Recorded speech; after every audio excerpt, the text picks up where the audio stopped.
Hey guys, happy Tuesday. Hope you're all doing well this morning. They say statistically Tuesdays are the most productive day of the week, so let that be the case for you if you're working or doing anything. I just wanted to give a big thank you to Dave Smith. His YouTube video is premiering right now, and he had told me ahead of time that he had mentioned me in it, but he was very nice, very supportive, and giving me a big compliment saying I have a great show to come subscribe to. And he was doing that because I got kicked off of Twitter. But he's supported me steadily. You know, he's one of the reasons I've gotten the reach I have. So I just wanted to say big thanks to Dave Smith for doing that, and anyone who's just shown up here from Dave suggesting that you come subscribe. Thank you for subscribing. If you like Dave, you'll probably like a lot of what I have to say too. I've had him on here, I think 4 or 5 times, and I've been on his show once. I just wanted to talk about Twitter and saying what you think all the time, because he mentioned something in there about how, you know, you have to weigh your options with how edgy you're going to be if you want to keep your audience. First of all, I didn't lose Twitter for being edgy. I lost it over something really dumb, but you know, that is what it is. But I was talking to somebody who used to have a lot of reach several months ago, and she had like 2 million followers on Facebook, and she had a pretty big account on Twitter too, and she lost all of it for nothing. They didn't give her a reason why, and she didn't get reinstated. I think she tried to appeal, but they didn't even say why they kicked her off in the first place. I think that was in May that I was talking to her. And after that, I just decided, you know what? I don't know when my last day is going to be on here, so I'm just going to go like every day is my last day. And I was actually pretty smart about how I worded things. I would purposefully word a tweet so that I'm not directly saying something, it's just heavily implied. Like the famous McCain tweet, name a bigger upgrade. Instead of saying, thank God John McCain is dead, I'd say, name a bigger upgrade, and use pictures, and, you know, it has the shock factor and you completely understand what I'm saying, but it's implicit instead of explicit. And, you know, that's how I dodged the algorithms, and I got reported because I'd get notifications when someone reported me for some of my tweets, but they couldn't do anything because I wasn't being explicitly hateful or whatever, you know, like I just was smart about how I worded it. But what I got kicked off for was just banter between friends. This guy made a parody account of me because Clint and I got a picture in Florida, and so someone swapped our faces, so it was Reed Russell and Clint Coverdale, and these guys were complete shitlords. They were hilarious, by the way. I don't know if you guys end up watching this video, but you guys were funny. But the one Reed Russell looked terrifying. It was my face on Clint's head, and it wasn't positioned right, and the ears were really, it made me look like I had Down syndrome and AIDS, and, you know, like, I mean, it's just a horrifying creature. So he said something about how, you know, he gets plenty of pussy all the time because he's in the sleeper cab of my truck, and I said, if you come within 100 yards of my truck, I'll shoot you. And then like 10 hours later, they banned me. So that's what makes me think I was reported, because I think the algorithms pick up pretty much immediately. I could be wrong about that, but we're also kind of suspicious as to who it was, because a couple people were really hyping it up when I got banned. I'm not sure if they had anything to do with it. But apparently there's a lot of hate talking going on about me. I actually appreciate that I've made some enemies, because if you don't have any enemies, it means you're not really doing anything. But I'm going to be the same on YouTube. Like, I think if I were to... I think there's, like, stupid edgelording, and then there is, like, you know, being bold and getting something important across. That I don't think you should censor yourself. So like the Alec Baldwin jokes, I wasn't afraid of getting banned for those, because it wasn't anything controversial. Like there were people like Michael Malice making jokes like that. whenever I did that type of thing, I wasn't ever worried about getting banned. Like, some of the Israel tweets I made, like one was, what's the difference between Nazis and Zionists? We bombed the Nazis, but we give bombs to Zionists. Like, some of those, I thought, okay, they might actually nail me on this, but to me, that's worth it because you're actually putting a message across. If I was like posting pornographic content or, you know, just saying things that are just so fucking ridiculously offensive and just try like that would be different. I think that's actually kind of irresponsible if you do that, if you do have a large following, because then you just lose everything for nothing. But whenever I was flying close to the sun, it was pretty much always to prove a point. But what I was going to say is, here on YouTube, I'm going to be the same way. Like, we're going to talk about COVID. We're going to talk about vaccination, passports, that type of stuff. We're going to talk about Israeli-Saudi connections with foreign policy. We're going to talk about Epstein. We'll talk about, we'll talk about everything, you know? Like, I'm not too worried about getting banned, because if it happens, it was probably worth it. And they also can erase your account without any reason. Like, they did that to Ryan with his last YouTube account. Had 80,000 subscribers.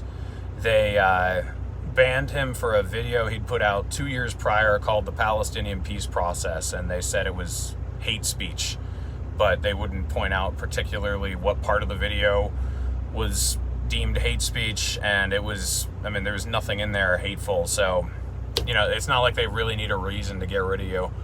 But anyways, again, big thanks to Dave, and big thanks to everyone who comes over here. I hope you like the channel. If you guys are new here, I have Ryan Dawson on once a month with my friend Eric Jackman, and we do a monthly special called The Four Horsemen.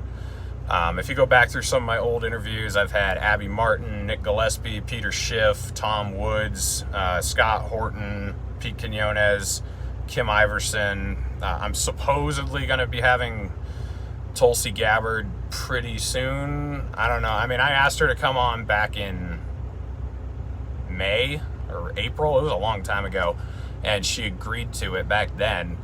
But then she went on active duty for like 4 months. She just got back a few weeks ago. And so I've been talking to her media organizer, and I'm on the lists, but I still don't know when that's going to happen. So that's in the works, but I don't really want to promise a time frame because I don't really know.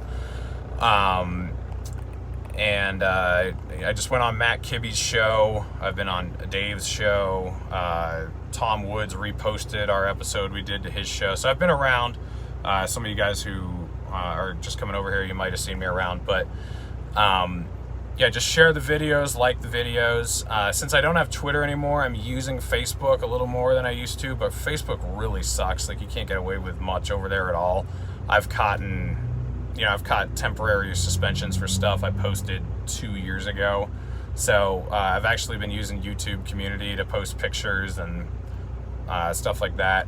I'm not necessarily gone forever from Twitter. I appealed the suspension.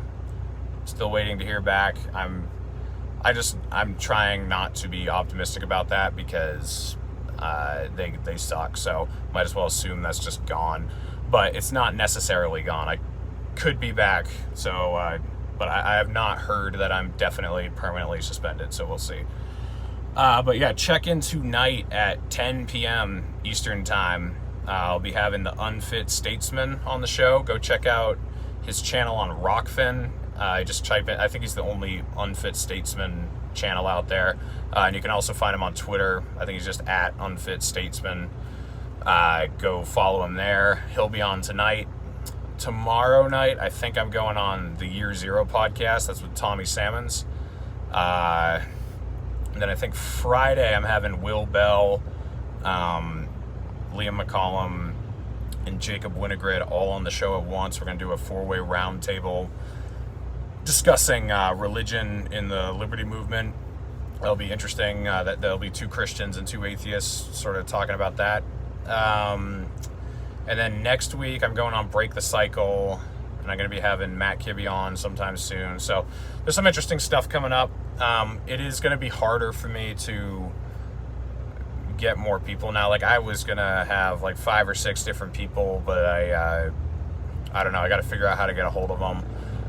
Just because Twitter is kind of where everyone hangs out. So I'll figure that out though. Also, another great guy that I've just come across is Adam Fitzgerald. I've had him on twice now. I also posted on Community a link to his YouTube channel. I want you guys to go subscribe to him. He's really great. He's well versed in foreign policy, 9/11, all sorts of shit about the intelligence communities. He just did a live stream last night that I posted to Community. You guys should go watch. It's very informative. It's just fact-based. He's not making any assertions. He's just telling you a timeline of events and giving you stuff that really happened, and you can kind of draw your own conclusions from it. But he's really something. I've been really impressed with him. Yeah, and that's it. I'm going to try to do, I don't know, maybe one of these a day now that I don't have Twitter. I'll just try to do a daily catch-up. Today, I'm just in Utah. I spent the night at my apartment last night, and I'm going to be there again tonight. Not doing over-the-road stuff right now. I just moved a crane from Salt Lake up to Ogden, and now I'm just going to go pick up an excavator and bring it back to Salt Lake, and that's all that's really going on today. It's raining a lot here. There's snow up in the mountains. It's pretty nice. Oh, here's something. I was talking to Ryan Dawson last night about coming to Pork Fest. And I haven't talked to anyone who's an administrator for Pork Fest or whatever, but I'm sure if he came, we could probably get him a place to speak or something. And Ryan seemed interested in that. So if you guys think that's a great idea, maybe start talking about that. I'll try to talk to someone who actually runs the show at Pork Fest and see if we could get him a slot or something. But getting him out to Pork Fest next year, that would be pretty wild. Let's see. That's about it. So yeah, just subscribe to the channel, like and comment, share the videos. I hope you guys like the content that I'm putting out. If you have any suggestions, if you want me to try to get someone on the show, just leave a comment. And like, the other thing is I have friends that don't like each other. Like, I just had Jason Burmis on last week, and I've got no personal issues with him. He's a nice guy. Had a friendly conversation. He's good friends with the Jackman brothers. But Ryan and him have, this major feud. And I understand why the feud exists. But all that to say, because one of my friends does not like someone or doesn't get along with someone, that's not going to bar me from having them on the show. So, if you've seen someone I've already had on and they're like, oh, it'd be great to have this guy on, but, he doesn't get along with so-and-so, I don't really care about that.